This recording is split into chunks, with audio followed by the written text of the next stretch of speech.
مجتبیٰ حسین کا گزر جانا اردو ادب کا ایک بڑا سانحہ ہے۔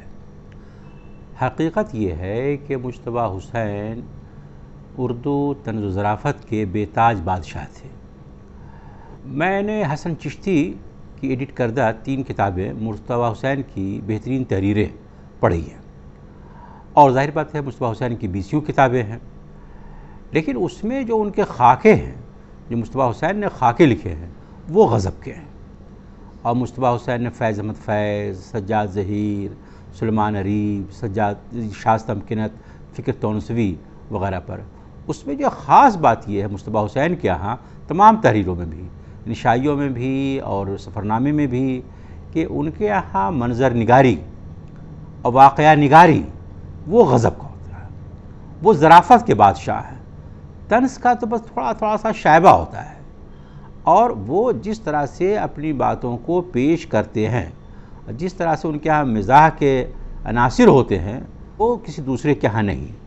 میں یہ کہنا چاہتا ہوں کہ مجتبیٰ حسین کا اس وقت کوئی بدل نہیں ہے، بلکہ ان کے لیے بدل کا تصور کرنا بھی مشکل ہے، چونکہ جو راہ انہوں نے اختیار کی بنیادی طور پر وہ نہایت ہی شریف النفس، شائستہ مزاج، نیک خلق انسان تھے، اور وہ جو ان کی ذاتی شرافت اور وزاداری اور جو نیکی تھی وہ ان کی تحریروں میں بھی ملتی ہے۔ یہی وجہ ہے کہ مجتبیٰ حسین تمام اردو کے حلقوں میں اور پوری دنیا میں حد درجہ مقبول مشہور تھے۔ ان کی تحریریں خواہ وہ کسی بھی عمر کے لوگ ہوں، وہ ذوق و شوق سے پڑھتے ہیں، اور ظاہر بات ہے کہ انہوں نے ایک عمر طبعی پائی، اور ہر شخص کو ایک دن موت کا مزہ چکھنا ہے۔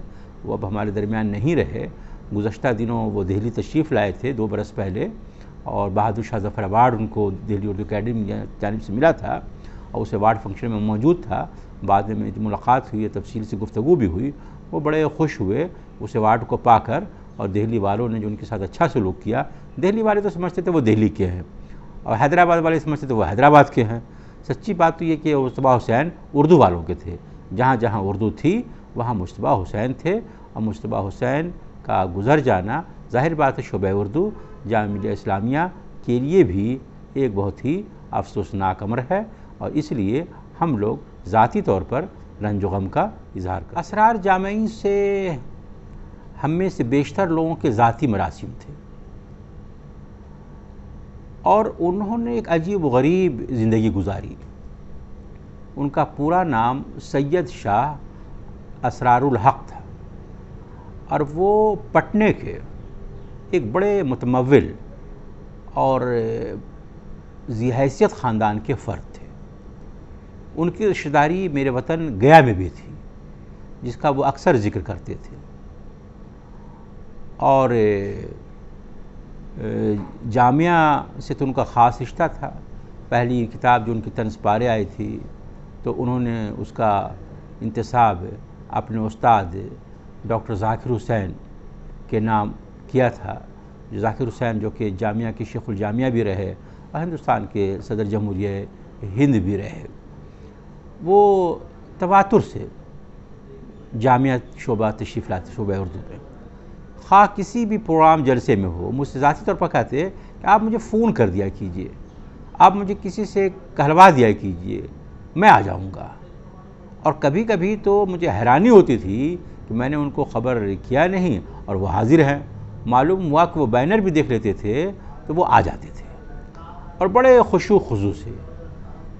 میں نے ایک بزم دوستہ قائم کر رکھی ہے، اور اس میں مختلف ماہرین کو مختلف مواقع پر میں گھر پر بلاتا رہتا ہوں۔ ان کے اعزاز میں ایک نشست ہو جاتی ہے، اور کئی دوستوں کے اعزاز میں شاہ پر رسول صاحب، خالد سہیل صاحب، اور یہ خالد محمود صاحب، سہیل فاروقی صاحب، ایک بار میری خواہش ہوئی کہ وہ ان کے اعزاز میں اسرار جامعی صاحب کے بھی ہو۔ بہت سارے ہمارے دوست آئے ہوئے تھے، کچھ بھوپال کے دوست آئے ہوئے تھے۔ میں نے اسرار صاحب سے کہا کہ آپ کو آنا ہے اور کچھ آپ کو اپنا کلام پیش کرنا ہے۔ ارے صاحب وہ اس قدر خوش ہوئے اور ایسی ان کے ساری کہ نہیں، ارے نہیں بالکل نہیں، آپ مجھے چھوڑ دیجئے۔ خیر وہ میری گزارش پر وہ میرے غریب خانے پر تشریف لائے، اور انہوں نے اپنا کلام پیش کیا۔ مشاعرے میں ان کو ذوق و شوق سے سنتا تھا، اور میں ہی نہیں، میرے گھر کے بھی افراد اور جامعہ کے میرے طلباء، اور جہاں اسرار صاحب آ جاتے تھے اسٹیج پر ان کو کوئی جانے نہیں دیتا تھا۔ صاحب بلا کی اور غضب کی ذہانت تھی، وہ اسی ذہانت اور لفظوں کے توڑ مروڑ کر اقبال کا سلسلہ شروع کیا تو اقبال کے تعلق سے ان کے مصروں کو، اور ان کے تو ہے کہ بھائی چارہ کو وہ ہم انہیں بھائی سمجھے اور وہ چارہ ہمیں، اور پھر اس طرح سے اے سی اور ڈی سی اور ہسبینڈ کم شوہر، تو کیا کیا کیا کیا بہرحال زندہ دل انسان تھے۔ آخری وقت میں ہی کیا بلکہ زیادہ عمر ان کی جو ہے مشقت میں، قسمہ پرسی میں گزری، اور ہم لوگوں کو اس کا افسوس بھی ہے، اور میری خواہش یہ ہے کہ شعبے کی جانب سے ان پر ایک اچھا سا علمی تحقیقی کام ہو، اور ظاہر بات ہے وہ ان فنکاروں میں سے تھے، وہ ان طنز و مزاح نگاروں میں سے تھے کہ موجودہ دور میں جتنے بھی طنز و مزاح کے شاعر ہیں ان میں وہ سب سے محترم تھے، اور کمال بات یہ ان کا کوئی پھکڑپن نہیں تھا۔ جو عام طور پر لوگ ہے کہ فحش یا گھٹیا واقعات کو سامنے لا کر اس میں خاص قسم کے مزاح کو پیدا کرنے کی کوشش کرتے ہیں، وہ ان کے ہاں یہ بات نہیں تھی، اور ایک خاص لہجہ، ایک خاص لباس اور انداز اور ملنے جلنے کا طریقہ۔ آپ تو جانتے ہیں کہ ہمارے کمرے میں وہ مستقل آنا جانا، بات چیت، شعبے کے تمام لوگوں سے بڑی محبت کرتے تھے، اور جس حالت میں وہ گزر گئے ہیں لاک ڈاؤن میں، اور ظاہر بات ہے بہت کم لوگ ان کی جنازے میں شریک ہو سکے۔ کوثر مظہری صاحب نے شرکت کی، اور خان رضوان نے، اور کچھ لوگ نہیں تھے۔ بہرحال میں بہت ہی ذاتی طور پر اپنا ایک نقصان سمجھتا ہوں، مجھے بہت افسوس ہے ان کا گزر جانا، چلا جانا۔ ان پر بہت کچھ کام ہونا چاہیے، ہوگا، وقت کا انتظار ہے۔ بہت کچھ باتیں ایسی ہیں کہ جو ہونی چاہیے تھی۔ میری بڑی خواہش تھی کہ ان کا سارا کلام ان کی زندگی میں یکجا ہو جائے۔